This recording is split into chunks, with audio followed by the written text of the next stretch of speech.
మన ప్రభును ప్రియరక్షకుడైన యేసుక్రీస్తు నామములో మీ అందరికీ వందనాలు.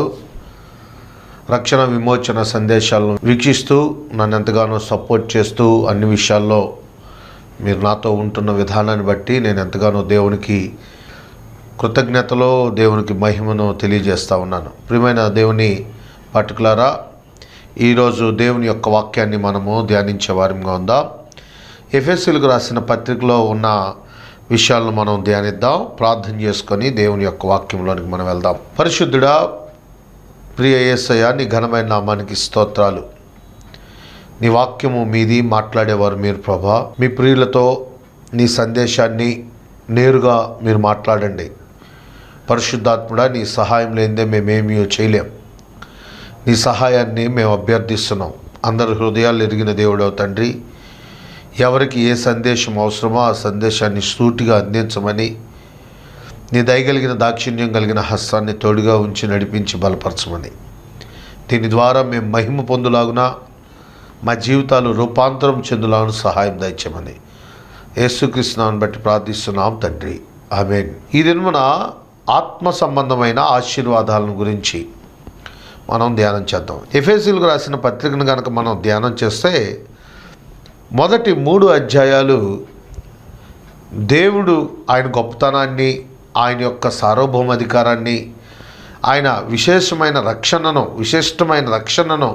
మనకు తెలియజేస్తే, మిగతా 3 అధ్యాయాలు ఆ రక్షణను కలిగిన మనము ఎలా జీవించాలో అన్న విషయాలను తెలియజేస్తూ ఉంది. ఎఫెసీయులకు రాసిన పత్రికలో మనం తెలుసుకోవాల్సిన గొప్ప విషయం ఏంటి అని అంటే, దేవుడు మనలను ఎన్నుకున్నాడు. మొదటి అధ్యాయాన్నే గనక చూస్తే మనకు అర్థమైద్ది. మొదటి అధ్యాయం మొదటి వచనాల్లో ఉన్న విషయాలను కనుక చూస్తే దేవుడు మనలను ఎన్నుకున్నాడు అనే విషయం చాలా స్పష్టంగా అర్థమవుతూ ఉంటుంది. ఎఫెసీయులకు రాసిన పత్రిక మొదటి అధ్యాయము మొదటి 2 వచనాలు కనుక చూస్తే, దేవుని చిత్తం వల్ల క్రీస్తు యేసు అపోజిట్ పౌలు ఎఫెసులో ఉన్న పరిశుద్ధులకును యేసు క్రీస్తునందు విశ్వాసులైన వారికి శుభమని చెప్పి రాయినది, మన తండ్రి అయిన దేవుని నుండి ప్రభు అయిన యేసు క్రీస్తు నుండి మీకు కృపాక్షేమములు కలుగునుగాక అని ప్రారంభిస్తూ ఉన్నాడు. సంఘానికి ఈ పత్రికను రాస్తూ ఉన్నాడు. సంఘంలో ఉన్న సభ్యులు దేవుని చేత ఎన్నుకోబడ్డారు అనే విషయాన్ని కూడా రాస్తూ ఉన్నాడు. జగత్తు పునాది వేయబడక మునిపే క్రీస్తులో మనలను ఏర్పాటు చేసుకున్నాడు అనే విషయాన్ని కూడా ఇక్కడ పౌలు చాలా స్పష్టంగా తెలియజేస్తూ ఉన్నాడు. ప్రియమైన దేవుని సంగమా, ప్రియమైన దేవుని బిడ్డలారా, విశ్వాసులు పుట్టక మునిపే, లోకం ఉనికిలోనికి రాకమునిపే దేవుడు భవిష్యత్తును ఎరిగిన వాడై మనలను ముందుగానే ఆయనలో క్రీస్తులో మనలను ఏర్పాటు చేసుకున్నాడు అనే విషయాన్ని గ్రహించాలి. అందుకనే దేవుని ఏర్పాటులో ఉన్నవారు దేవుడు లేడని తిట్టినా, యేసు ప్రభువారిని తిట్టినా, రక్షణ లేదు అని తిట్టినా, ప్రార్థన చేసేవారిని తిట్టినా, దేవుని ఏర్పాట్లో ఉన్నవారు ఆ సమయంలో దేవుని యొక్క సన్నిధిలోనికి రావటాన్ని మనం చూస్తూ ఉంటున్నాం. ఎందుకు మనల్ని ఎన్నుకున్నాడు అని అంటే, ఒకటి, మనము పరిశుద్ధంగాను నిర్దోషముగా ఉండాలి అని. ఆ ఎన్నిక 3 విషయాలను తెలుసుకోవచ్చు. మనం ఎందుకు ఎన్నుకున్నాడు అనే ప్రశ్న నీకు నీవుగా వేసుకోగలిగితే, నిన్ను ఎన్నుకోవటంలో గల ప్రాధాన్యత ఏంటి అనే విషయాన్ని కనుక నువ్వు అర్థం చేసుకుంటే, నిన్ను ఎన్నుకోవటంలో ప్రత్యేకంగా 3 విషయాలు ఉన్నాయి. ఏంటి అనంటే, మనము పవిత్రముగాను నిర్దోషముగాను ఉండాలి అని. అది ఆయన కోరిక. దేవుని ఎదుట క్రీస్తులో మనల్ని ఎన్నుకోవటానికి గల ప్రాముఖ్యమైన కారణం ఏంటి అనంటే, ఆయన ఎదుట పవిత్రముగాను నిర్దోషవంతముగాను జీవించాలని. రెండవది, మై సెకండ్ పాయింట్, మనం ఆయన సంతానముగా ఉండాలి అనేది ఆయన కోరిక. ఆయన బిడ్డలుగా, ఆయన వారసులంగా, ఆయన వారముగా ఉండాలి అనేది ఆయన కోరిక. మూడవ విషయం ఏంటి అనంటే, తన దివ్యమైన కృపకు కీర్తి కలగాలి అని. దేవుని యొక్క నామానికి, లేకపోతే దేవుని యొక్క కృపకు, ఆయన ఏ కృప అయితే మానవుల పట్ల చూపిస్తున్నాడో దానికి కీర్తి కలగాలి అనేదే దేవుని యొక్క ఉద్దేశం. నిన్ను ఎన్నుకోవటంలో ప్రత్యేకత ఉంది. దేవుడు నిన్ను మాత్రమే ఎన్నుకున్నాడు. ఎన్నుకున్న నీకు ఒక ప్రత్యేకమైన ఉద్దేశంతో జీవించవలసిన వ్యక్తివై ఉన్నావు. ఏంటి అనంటే, పవిత్రముగాను నిర్దోషవంతముగాను జీవించాలి, ఆయన సంతానముగా జీవించాలి, ఆయన కృపకు కీర్తి కలిగే వారిగా జీవించాలి. ఈ జీవితాన్ని జీవించాలని దేవుడు క్రీస్తు యేసులో మనలను ఎన్నుకున్నాడు, ఏర్పాటు చేసుకున్నాడు. నా ప్రియ సహోదరి, నీవు ఆర్డినరీ వ్యక్తివి కాదు. నువ్వు సామాన్యమైన వ్యక్తివి కాదు ప్రియ సహోదరుడా. భూమికి పునాది వేయబడక మునిపే క్రీస్తు యేసులో తండ్రి అయిన దేవుడు మనలందరినీ ఏర్పాటు చేసుకున్నాడు. అంటే నీ రక్షణ ప్రణాళిక ఈ భూమి మీద జరిగింది కాదు, ఆయన ఈ విశ్వాన్ని పుట్టించక మునిపే క్రీస్తులో నిన్ను సమకూర్చుకున్నాడు. సో అందుకనే నీవు దేవుని ఎదుట పరిశుద్ధంగాను నిర్దోషవంతముగాను ఆయన బిడ్డలుగాను ఆయన మహిమకు కీర్తి కలిగేలాగాను జీవించవలసిన అవసరం ఉంది. ఈ ఎన్నుకున్న ప్రజలకు ఆశీర్వాదాలు కూడా ఉన్నాయి. ఎవరైతే ఎన్నుకున్న ఆ వ్యక్తులకు క్రీస్తులో ఉన్న ఆశీర్వాదాలను కూడా మనం ఈ కొన్ని విషయాలను మనం గమనిద్దాం. నిన్ను ఎన్నుకున్న నీకు దేవుడు నీకు అనుగ్రహించే ఆశీర్వాదాలు. చాలామంది క్రీస్తులో ఉన్న ఆశీర్వాదాలను అంటే లోక సంబంధమైన ఆశీర్వాదాలతో ఆలోచిస్తూ ఉంటాడు. కాదు, ఈ లోక సంబంధమైన ఆశీర్వాదాలతో నీవు ఆలోచించడానికి వీల్లేదు. నీ ఆశీర్వాదాలు చాలా ప్రత్యేకమైనవి. ఇవి లోక సంబంధమైనవి కావు. ఈ లోకముతో పెనవేసే ఆశీర్వాదాలు కాదు, ఇవి ప్రత్యేకమైన ఆశీర్వాదాలుగా మనం చూడాలి. అవి ఎవరికి అనంటే యేసుక్రీస్తులో ఉన్నవారికి మాత్రమే. ఎవరికి అనంటే క్రీస్తుని స్వరక్షకునిగా చేర్చుకొని క్రీస్తు రక్తంలో కడగబడిన వారికి మాత్రమే సంక్రమించేవి, ఇతరులకు వర్తించేవి కావు. ఇతరులు ఈ ఆశీర్వాదాలు ఇవి మాకు కూడా అని క్లెయిమ్ చేసుకోవటానికి లేదు. ఎవరికి ఆశీర్వాదాలు అంటే యేసుక్రీస్తులో ఉన్నవారికి మాత్రమే చెందినవి అనే విషయాలు మనం అర్థం చేసుకోవాలి. నా ప్రియ సహోదరి, ఈ మాటతో నిన్ను సవాల్ చేయాలని నేను ఆశపడతా ఉన్నా. నీవు క్రీస్తుని ఎరిగిన వ్యక్తివై ఉంటే ఈ ఆశీర్వాదాలను నువ్వు అనుభవిస్తావు. నా ప్రియ సహోదరుడా, నువ్వు యేసుక్రీస్తుని ఎరిగిన వ్యక్తివై ఉంటే, ఆయన సంఘంలో నీవు చేర్చబడిన వ్యక్తివిగా ఉంటే ఈ ఆశీర్వాదాలు నీకు వర్తిస్తాయి. ఒకవేళ ఇంకా నీవు క్రీస్తుని అంగీకరించకపోతే ఈ ఆశీర్వాదాలకు ఇంకా దూరస్తుడుగానే ఉన్నట్లుగా కనబడతా ఉంది. నువ్వు ఇప్పుడే ప్రభుని సొంత రక్షకునిగా చేర్చుకో. ఏంటి ఆయన ఆశీర్వాదాలు అనంటే అవి ఈ లోక సంబంధమైనవి కావు. చాలామంది ఆశీర్వాదాలంటే ఇల్లులు కట్టుకోవడం అనుకుంటున్నారు. చాలామంది ఆశీర్వాదాలంటే సర్టన్ బ్యాంక్ బ్యాలెన్స్ మెయింటైన్ చేయటం అనుకుంటున్నారు. చాలామంది ఆశీర్వాదాలు అనంటే పిల్లలు ఉన్నతమైన చదువులు చదువుకొని విదేశాలు వెళ్ళటం అని అనుకుంటున్నారు. ఆశీర్వాదాలంటే మంచి ఉన్నతమైన ఉద్యోగాలు చేయటం అనుకుంటున్నారు. కాదు, క్రీస్తులో నీకున్న ఆశీర్వాదాలు ప్రత్యేకమైనవి.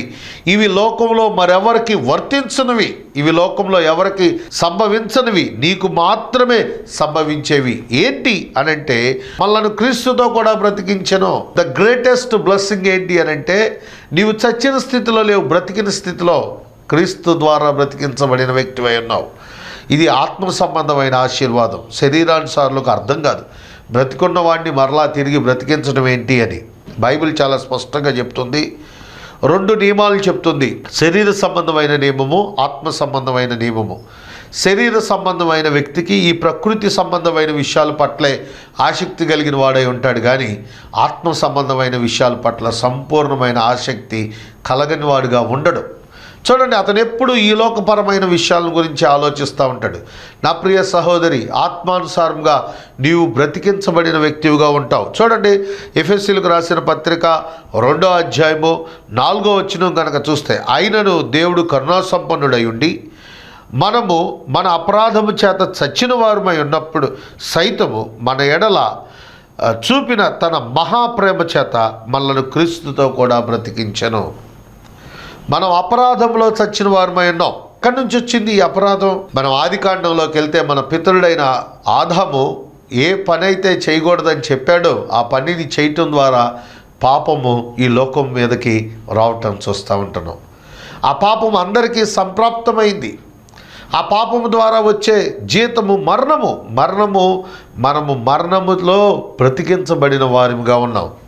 మనం చచ్చిన వారిగా ఉన్నాం. మన చచ్చిన స్థితి బ్రతికించబడిన వారిగా ఉన్నాం. క్రీస్తు యేసులో మనము బ్రతికించబడిన వారిగా ఉన్నాం. నా ప్రియ సహోదరుడా, నీవు బ్రతికించబడిన వ్యక్తివై ఉన్నావు. ఎలా బ్రతికించబడ్డావు అని కనుక చూస్తే, కృపచేతనే మీరు రక్షించబడి ఉన్నారు. క్రీస్తు యేసునందు ఆయన మనకు చేసిన ఉపకారము ద్వారా అత్యధికమైన తన కృపా మహిదైశ్వర్యము రాబో యుగములో కనబరచు నిమిత్తము. ఈ బ్రతికిన తనము అనేది ఈ యుగంలో నీకు కనబడకపోవచ్చు.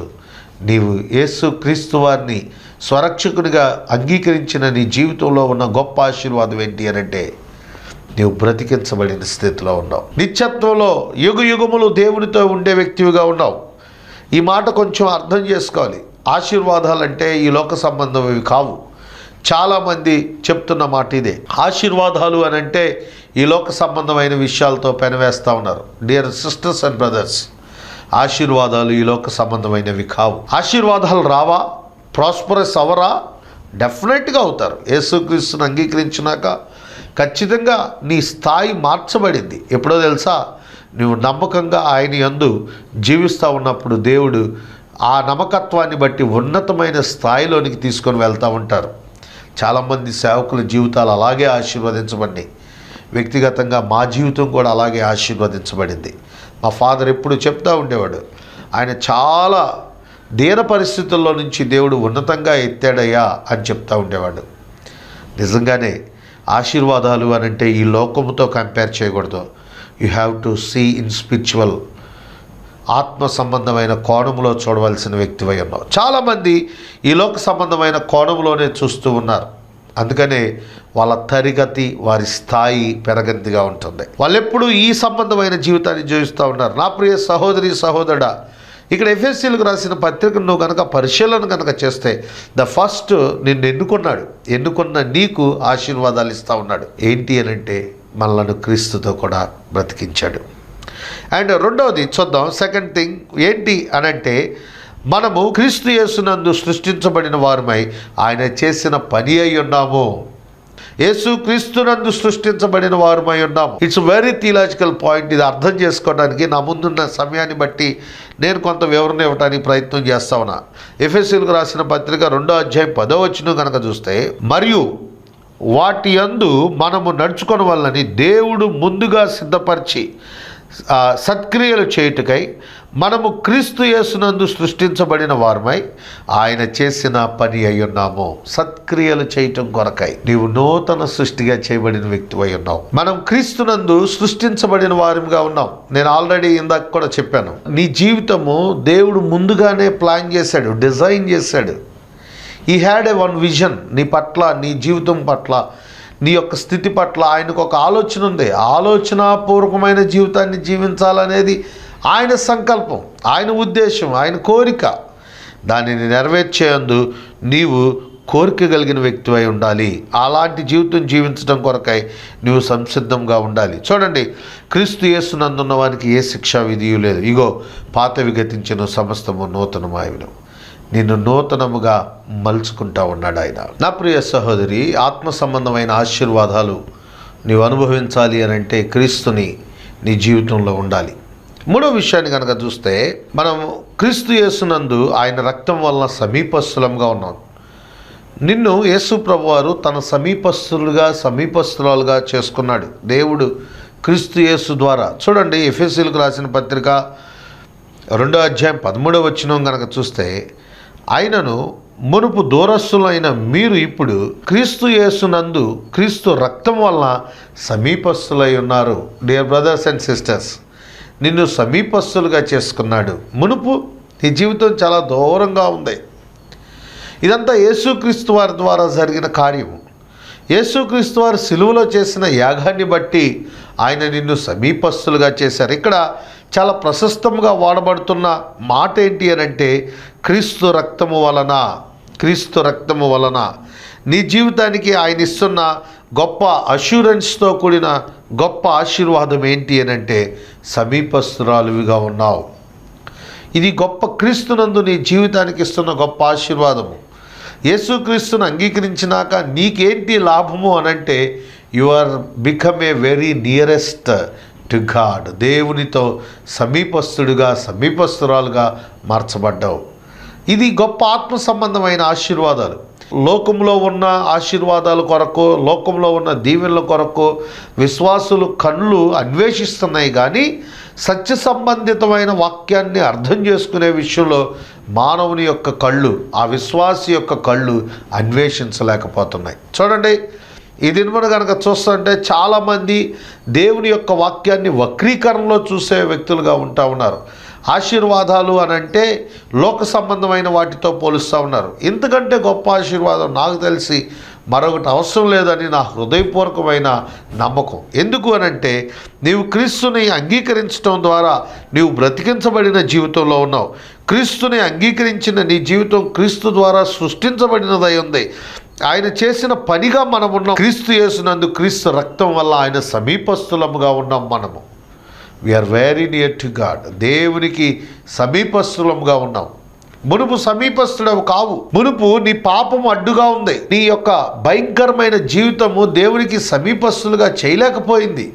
కానీ యేసుక్రీస్తు వారు నిన్ను నన్ను సమీపస్థుడిగా చేయటం కొరకు ఆయన కలువరిలో మనందరి పాపముల నిమిత్తము మన పాప క్షమాపణ కొరకు ఆయన శిలువ మీద చేసిన యాగాన్ని బట్టి నిన్ను సమీపస్థుడిగా చేసి ఉన్నాడు. నువ్వు సమీపస్థుడిగా నీ జీవితం మార్చబడింది. నా ప్రియ సహోదరి, ఈ విషయాన్ని నువ్వు అర్థం చేసుకోవాలి. నీకున్న గొప్ప ఆశీర్వాదం ఏంటి అని అంటే క్రీస్తు రక్తం వల్ల దేవునితో సమీపస్థుడిగా మార్చబడ్డావు. చాలామంది లోకంలో ఉన్నవారు ఏమనుకుంటున్నారు అని అంటే నేను ఇంకా దూరస్తున్నే అనుకుంటున్నావు. ఎవరు చెప్పారు నీతో నువ్వు దూరస్తురాలు అని? నీవు రక్షించబడిన నాటి నుండి క్రీస్తు యేసు వారి ద్వారా దేవునితో సమీపస్థుడిగా నీ జీవితం ఉన్నది. సమీపంగా తీసుకువెళ్ళటానికి ప్రాముఖ్యమైన కారణం పదము ఎవరు అనంటే ప్రభు అయిన యేసు క్రీస్తు వారు ఆయన కలువరిలో చేసిన బలియాగము. చూడండి, తెగిపోయిన సంబంధాన్ని, పోగొట్టుకున్న రిలేషన్ని, ఆ బాంధవ్యాన్ని తిరిగి సమకూర్చడం కొరకు యేసు క్రీస్తు వారే నమ్మకమైన రాయబారిగా ఈ లోకంలోనికి వచ్చి తిరిగి మరలా సమకూర్చాడు. నిన్ను నన్ను ఆయనతో సమీపస్తులుగా చేశారు. ఈ లోకానికి అర్థం కావట్లా. ఆశీర్వాదాలంటే చాలామంది ఏమనుకుంటున్నారంటే ఈ లోకపరమైన విషయాలను చూస్తూ ఉంటున్నారు. ఎందుకంటే గొప్ప ఆశీర్వాదాలు అవసరం. నువ్వు క్రీస్తుని అంగీకరించడం ద్వారా నీ జీవితానికి కలిగే గొప్ప లాభకరమైన ఆశీర్వాదాలు ఏమైనా ఉన్నాయి అని అంటే ఇవే. ఇంకో విషయాన్ని కూడా నేను చెప్పాలి అని ఆశపడతా ఉన్నా. ద ఫోర్త్ వన్ ఏంటి అని అంటే పరిశుద్ధులతో ఏకపట్టణస్థులను దేవుని ఇంటి వారినై ఉన్నారు. చూడండి, మనము దేవుని ఇంటి వారినై ఉన్నాము. పరిశుద్ధులతో ఏకపట్టణస్థులను, పరిశుద్ధులతో కూడా ఏకపట్టణం. పరిశుద్ధులు ఎవరైతే ఉన్నారో వారితో పాటు కూడా మనం ఏకపట్టణస్థలం కలిగిన వారమై ఉన్నాం. పరిశుద్ధులు అనంటే మనం ఓటీలో ఉన్న భక్తులు కానీ, ఓటీలో ఉన్న భక్తులు అంటే పాత నిబంధనలో ఉన్న భక్తులతో పాటు కలిసి ఆయన పట్టణ నివాసులమై ఉన్నాము. ఆయన పట్టణ నివాసులమై ఉన్నాము. This a greatest blessing. పట్టణం ఈ లోక సంబంధమైన పట్టణం కాదు. చాలామంది ఈ లోకంలో ఉన్న పట్టణాల్లో జీవించాలి అని ఆశపడతా ఉంటున్నారు. ఉన్నతమైన ఫెసిలిటీస్లో జీవించాలి అని అనుకుంటూ ఉంటున్నారు. చూడండి, ఈ లోక సంబంధమైన పట్టణాలతో పోల్చదగిన పట్టణం కాదు అది. పరలోక పట్టణము. ఆ పట్టణపు ఇంటివారుమై ఉన్నాం. దేవుని ఇంటివారుమై ఉన్నాం. ఏకపట్టణస్థులను దేవుని ఇంటివారుమై ఉన్నాం. మనం వారసులం. ఆ పట్టణపు వారసులంగా మనల్ని దేవుడు పరిగణిస్తూ ఉన్నాడు. ఎంత గొప్ప ఆశీర్వాదం అండి.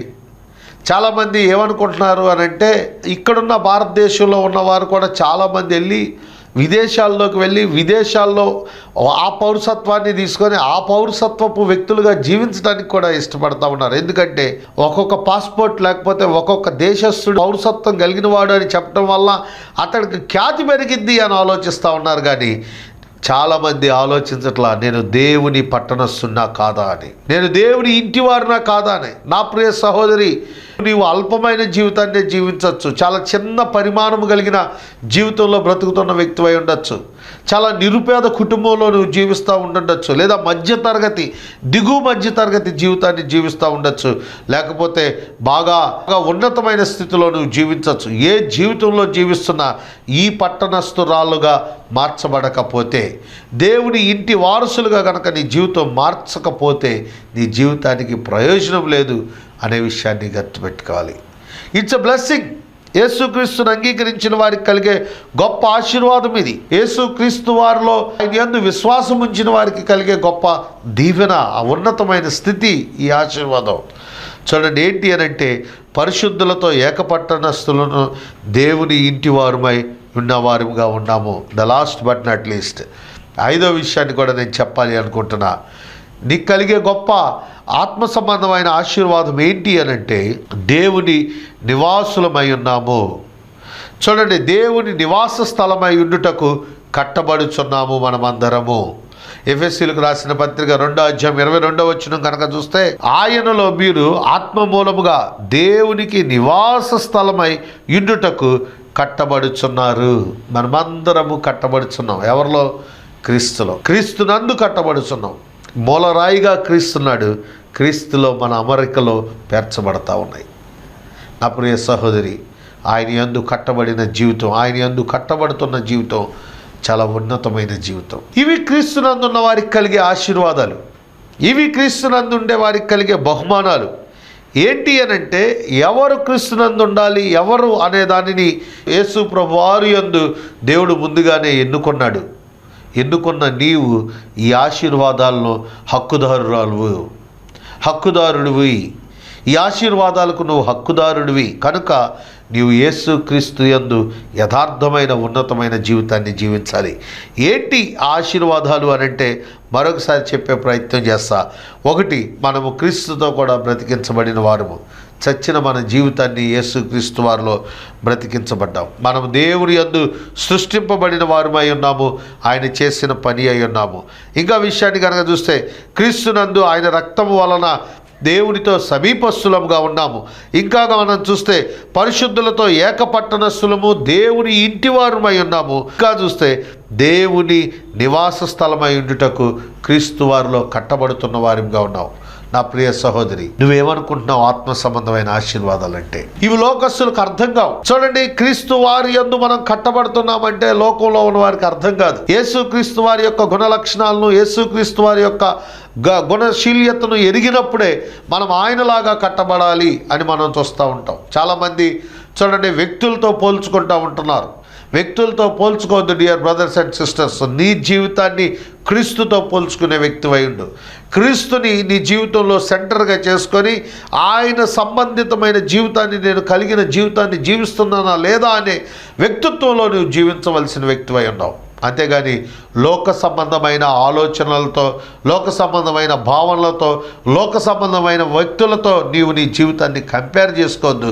You have to compare your life with the Christ. క్రీస్తుతో కంపేర్ చేసుకునే వారి ఉందాం. యేసు క్రీస్తు వారిలో మన జీవితాలు ఉన్నతముగా ఉన్నాయి. నా ప్రియ సహోదరి, ఇవి ఆత్మ సంబంధమైన ఆశీర్వాదాలు. ఈ భూలోకంలో ఉన్న వ్యక్తులకు అర్థం కావు. దేవుని పరలోక పట్టణంలో ఉండటం అనంటే, దేవుని ఇంటివారిగా ఉండటం అనంటే, దేవుని నివాస స్థలముగా ఉండటం అనంటే, దేవుని వారసులముగా ఉండటం అనంటే, ఇవి ఈ లోక సంబంధమైన వ్యక్తులు ఆలోచించే ఆలోచనలకు అర్థము కాని గొప్ప స్టేటస్ దేవుడు నీకు మాత్రమే ఇచ్చాడు. దేవుడు నీకు ఇచ్చిన గొప్ప అవకాశం. ఇంకా ఈ అవకాశానికి పాత్రులుగా మార్చబడని వ్యక్తులకు నేను సవాల్ చేయాలని ఆశపడతా ఉన్నా. ఇంకా నీవు క్రీస్తుకు సమీపస్తురాలుగా మార్చబడకపోతే, ఇంకా దేవునికి నీవు సమీపస్తురాలుగా మార్చబడకపోతే, నీవు సంఘానికి వెళ్ళొచ్చు, పాటలు పాడచ్చు, ఆరాధనలో పాల్గొనవచ్చు, ఎన్ని విషయాల్లోనైనా నువ్వు ప్రాథమికమైన వ్యక్తిగా ఉండొచ్చు. కానీ నా ప్రియ సహోదరి, నీవు క్రీస్తు రక్తంలో కడగబడకపోతే ఈ ఆశీర్వాదాలకు నీవు హక్కుదారుడు కాదు అనే విషయాన్ని నేను స్పష్టంగా చెప్పాలి అని ఆశపడుతున్నా. నీవు ఈ ఆశీర్వాదాలకు హక్కుదారుడుగా మార్చబడాలి అనంటే, మలచబడాలి అనంటే, నీవు నీ జీవితాన్ని క్రీస్తుకు అప్పచెప్పే వ్యక్తివై ఉండాలి. క్రీస్తుని నీ జీవితంలోకి ఆహ్వానించే వ్యక్తివై ఉండాలి. ఆశీర్వాదించబడిన వారి జీవితాలు చూడండి ఎలా ఉంటాయి అనంటే, ఆ ఆశీర్వాదాలు ఇహలోక సంబంధమైనవి కావు. ఈ లోక సంబంధమైన ఆశీర్వాదాలతో పోల్చదగినవి కావు. ఈ లోక సంబంధమైన వ్యక్తులతో పోల్చదగినది కాదు. ఇది పరలోక సంబంధితమైన ఆశీర్వాదాలు. ఈ ఆశీర్వాదాలు నీకు అనుగ్రహించడం కొరకు తండ్రి అయిన దేవుడు క్రీస్తు యందు నిన్ను ఎన్నుకున్నవాడిగా ఉన్నాడు. ఎన్నుకున్న నీవు ఈ ఆశీర్వాదాలను అనుభవించటం కొరకై, ఆశీర్వాదాలను పొందటం కొరకై నమ్మకమైన జీవితాన్ని జీవించాలి. ఎలాంటి జీవితం అనంటే, పరిశుద్ధంగాను నిర్దోషవంతంగాను జీవించే వ్యక్తులంగా ఉండాలి. దేవుని ఎన్నికను ఎరిగిన వ్యక్తివై, ఈ భూమికి ప్రణాళిక వేయబడక మునుపే నిన్ను క్రీస్తులో ఏర్పాటు చేసుకున్నాడు కాబట్టి ఆ ప్రేమను ఎరిగిన వ్యక్తివై జీవించవలసిన వ్యక్తివై ఉన్నావు. నా ప్రియ సహోదరి, ఈ రక్షణ నీ కొరకే, ఈ ఆశీర్వాదాలు నీ కొరకే. డియర్ బ్రదర్, ఈ బ్లెస్సింగ్స్ నీ కొరకే. నువ్వు అనుభవించటం కొరకే, నీవు దేవునితో యుగయుగంలో ఉండటం కొరకే, ఆయన పరలోక పట్టణస్థుడిగా నీవు ఈ లోక సంబంధమైన జీవితాన్ని విడిచి ఆ పరములో నిరంతరము జీవించటం కొరకే యేసుక్రీస్తు వారి లోకంలోనికి వచ్చాడు. ఇవన్నిటిలో నిన్ను హక్కుదారుడుగా, వీటిలన్నిటినీ నీకు ప్రాప్తించేలాగా చేయటం కొరకు యేసుక్రీస్తు వారు కల్వరిలో తన ప్రాణాన్ని నీ కొరకై చిందించాడు, తన రక్తాన్ని కార్చాడు. ఇంకా నీవు గ్రహించకపోతే, ఇంకా నీవు అర్థం చేసుకోకపోతే, ఇంకా ఈ ప్రేమను ఎరగకపోతే, ఈ ప్రేమకు నువ్వు లోబడకపోతే ప్రభు నిన్ను ఆహ్వానిస్తూ ఉన్నాడు. ప్రభు నిన్ను కోరుకుంటున్నాడు, రమ్మని పిలుస్తూ ఉన్నాడు. నీ హృదయాన్ని ఇవ్వగలుగుతావా? నీ జీవితాన్ని ఇవ్వగలుగుతావా? ఒకవేళ అయ్యా ఈ ఆశీర్వాదాలకు నేను కూడా పొందుకునే వ్యక్తిగా ఉండాలి, ఈ ఆశీర్వాదాలకు నేను కూడా హక్కుదారుడుగా ఉండాలి అని నువ్వు గనక కోరుకుంటే తల్ల వంచండి, ప్రార్థన చేద్దాం. Let's pray. పరిశుద్ధుడా మా తండ్రి, మీ వందనాలు, స్తోత్రాలు నాయనా. వాక్యము మీది, మాట్లాడేవారు మీరు ప్రభా. నీ మాటల్లో ఉన్న శక్తిని గ్రహించే నాయన భాగ్యమును మాకు అనుగ్రహించండి నాయన. ఎఫెసీయులకు రాసిన పత్రికలో దేవా మమ్మల్ని ఎందుకు ఎన్నుకున్నారు అనే విషయాన్ని చాలా స్పష్టంగా నాయన నీ లేఖనాల ద్వారా తెలియజేస్తూ ఉన్నారు తండ్రి. క్రీస్తులో మమ్మల్ని ఎన్నుకున్నారు దేవా, నీకు సమీపస్తులుగా ఉండాలని, నీ పట్టణపు వారసులుగా ఉండాలని దేవా, నీ సృష్టిగా జీవించాలని నాయన మీరు మమ్మల్ని కోరుకుంటున్నారు తండ్రి. అనుదినము అనుక్షణము మమ్మల్ని మేము పరిశీలన చేసుకుంటూ నమ్మకస్తులంగా జీవించే భాగ్యం దయచండి. ఈ వర్తమానం నాయన అనేకులకు ఆశీర్వాదకరంగా ఉండులా సహాయం దయచమని, ఇంకా మార్పు చెందని జీవితాల్లో ఉన్నవారు నాయన మార్పు చెందులాను సహాయం దయచమని, మారు మనసును వారికి అనుగ్రహించమని యేసుక్రీస్తు నామమును బట్టి ప్రార్థిస్తున్నాం తండ్రి, ఆమేన్. ప్రియమైన వీక్షకులారా, వర్తమానం వింటున్న మీ అందరికీ మరొకసారి నా హృదయపూర్వకమైన వందనాలు. దయచేసి మీ ప్రార్థన అవసరతలో, వ్యక్తిగత అవసరతలు ఏమైనా ఉన్న ఎడల మాకు తెలియచేయండి. మా టీం మీ కొరకు ప్రార్థన చేస్తారు. దయచేసి నన్ను మీరు యూట్యూబ్లో కూడా ఫాలో అవ్వచ్చు. ఐజాక్ కలపాల అని టైప్ చేస్తే యూట్యూబ్లో కూడా నా వర్తమానాలు వస్తాయి.